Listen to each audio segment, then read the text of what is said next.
Oh, you already clicked. Oh yeah.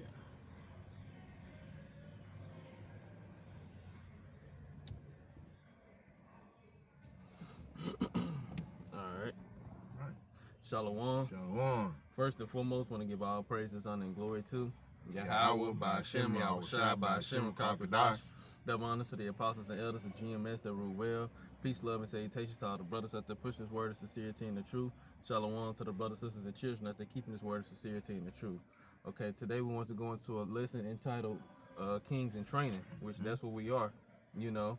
And I say we, I mean us of the hopeful elect, you know, ultimately the elect, but us of the hopeful elect, us brothers in this truth, we are kings in training, you know, rehearsing the righteous acts and doing the things that is pleasing to Yahweh by Shem Shah, because this is going to be our life from henceforth to forever, you know, in the kingdom of heaven. What we rehearsing, we going to be living by automatically as a standard. And we going to force it upon the other nations where they're going to be living by that same standard. That's right. But first and foremost, we have to master it ourselves before we enforce it in the earth. So jumping straight into it, this is Judges 5:10 and 11 in the KJV. It says, "Speak ye that ride on white asses, ye that sit in judgment and walk by the way, they that are delivered from the noise of archers in the places of drawing water, there shall they rehearse the righteous acts of the Lord, even the righteous acts toward the inhabitants of his villages in Israel. Then shall the people of the Lord go down to the gates." And I'm gonna get the definition of the word rehearse. But like I said, we're gonna be rehearsing the righteous acts. So this is the definition of the word rehearse, just kind of getting straight to the main points. It says to practice a play, piece of music, or other work for later public performance. It says to supervise a performer or group that is practicing for later public performance, and then mentally prepare or recite words one intends to say. So that's what we're doing. We're practicing the standards of Yahweh by Shem Shai, how he wants us to live on the earth, you know, while we in these low bodies, while we in captivity, you know, in our most humble state, you know, because then in the kingdom of heaven, we know we're going to be perfect. We're going to be keeping it forever. Right. But we doing it in a state where we have to literally fight against the world just to try to do it somewhat perfectly, because we ain't perfect.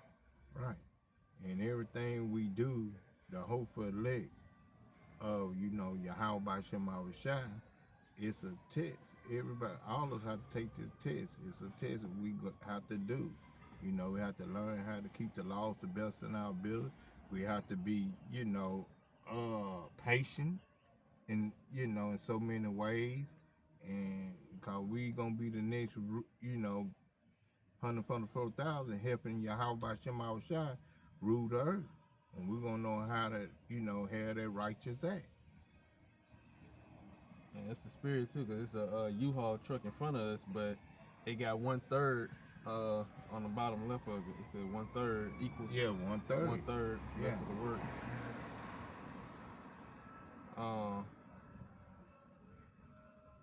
I got a quick precept. This is Baruch chapter 4.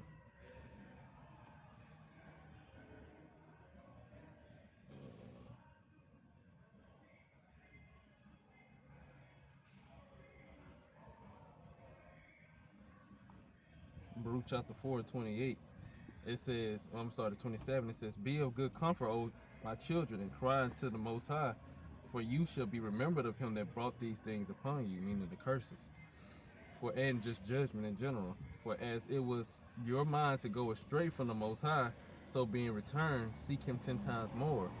So that's why we also rehearsing the righteous act, because now that we have awareness of what happened to us and why it happened to us, the scriptures say, "Seek him 10 times more." So now we finna go even harder with rehearsing the righteous acts to the best of our ability, because we know that the reason why we in this position is because we wasn't doing that. We broke our end of the deal. And then it's, you know, another spirit too, you know, that parking sign been down there for a while, but the P, A, and R is always, it had been kind of like torn off, so all you can see is King. The King, Yeah, I've been noticing that for the past few weeks. All you see is King. King, yeah, that's all you see. And hope for elect means, we're gonna have to know these things, for us to be able to rule, with Yahweh by Shem Shai. I got a quote. I get my quotes from the brother GMS dedication, the elder brother Shaquat in GMS Mississippi camp, Jackson, Mississippi. This is it says, when a man is prey to his emotions, he is not his own master. So a part of us rehearsing the righteous acts is also learning self-control and mastering ourselves, because we can't be a king and rule over other people if you can't rule over your own self. You're gonna fail every time. You're gonna be subject to all different type, like the brother was going into, attacks. You're gonna be subject to your emotions, and your emotions is gonna lower your ability to make proper judgment. And he got a scripture attached to it, which I'm gonna get it in the AMP. This is Proverbs 25 and 28. Like a city that is broken down and without walls, leaving it unprotected, is a man who has no self-control over his spirit and sets himself up for trouble.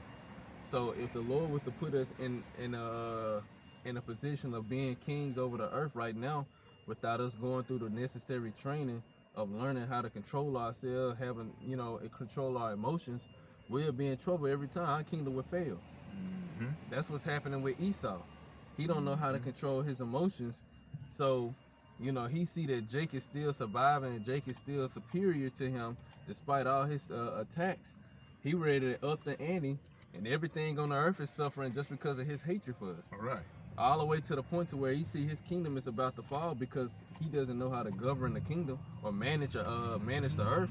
So now he's ready to blow up the whole earth just because he can't take everybody out. Yeah, just because he can't manage it. Right. Yeah. But that's the Edomite for you. That's why his kingdom is falling. Right. And that's why we kings in training. Yeah. And then we in the when you do training on the job, they don't take you to a computer simulation, which they they do that. You get on a computer and you just listen to all the little tutorials or whatever they give you, but they actually put you in that environment so you can get hands-on experience. Right. The Lord put us in the worst kingdom ever, under captivity, under the curses, so the odds was against us, but we still getting hands-on experience of ruling by first ruling ourselves. Yeah. Because go ahead. Well, cause Jake got to be a patient. All the things we went through trying to master through this world, since Esau been running, we've been a patient people. We ain't been beat, ran over, saw everything, and it's our time to rule. And Esau, once he get mad, he'll fall apart. He kills everybody. He take everybody out. There ain't no patient man. He ain't got no accountability about himself. Right, because even in the kingdom of heaven too, these other nations, they gonna be having problems. They gonna have disputes amongst their own, amongst their own people about certain things, and we as in the Israelites, the judges, we gonna be judging amongst these other nations and handling and solving all their problems, through the wisdom, knowledge, understanding of Yahweh Shem Shaka. They not gonna have self-control. They gonna need to be guided and taught how to live in the standards of Yahweh Shem Shaka by first being taught the standards. But in order for them to be governed by us, we have to learn how to govern ourselves first. Right. So that's the on-hand experience that the Lord has given us in Esau's captivity, because like you said, attacks can come from any different direction. It can, anywhere, and that's the best way to get hands-on hands-on experience when you actually in that environment, versus sitting at a computer, listen to AI tell you about what to do in certain situations. Yeah. And then I got one more quote, followed by one more scripture. It says, any person capable of angering you becomes your master. So again, it's just going to putting emphasis on controlling your emotions, because if somebody know how to get you triggered, they know how to control you. They know how to, okay, well, I can get this person, if they up to something no good, but they already got a plan to trigger you to make it appear as if you the one that's up to no good, then you will get caught up every single time. Not because you did something wrong, but because of your lack of control. Or if somebody wants to pick something, they want to pick a fight with you. They want to do something to you, and they know that you don't really know how to. You got a quick temper. Yeah, self-control. You will go off. Yeah. They can set you up to like you at a job and say you don't know how to you quick at the mouth, you don't really control your temper.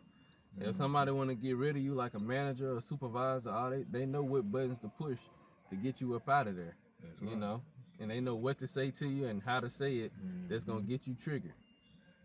But anybody that's capable of doing that, like you said, becomes your master. They control you, basically. So the scripture he got associated with is I never noticed that, because you have people do that all the time, especially on the job, and certain things they could say, they be picking, they just pick till they, till you break. right. And yeah, that's a very good lesson. Have self-control over yourself. Not when people coming at you, learn how to discipline and humble yourself and don't break. Cause they gonna pick and pick and pick till you just like you said, like you the bad person. Yeah. They know how to push your buttons. They know how to push your button.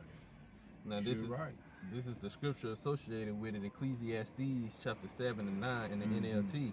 Control your temper, for anger labors you a fool.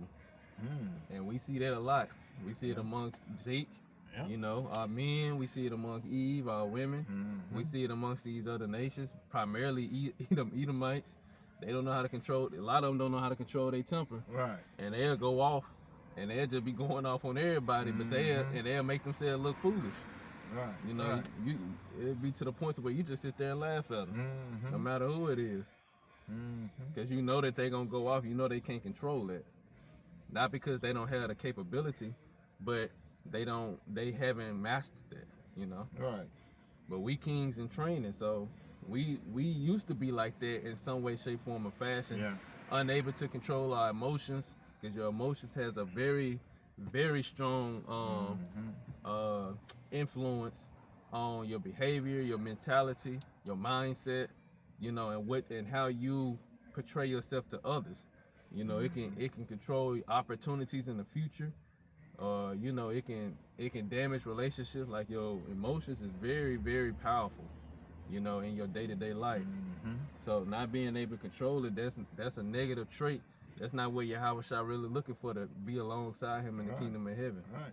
Your emotion get you in trouble and stop a lot of good things, coming your way. It could happen for you.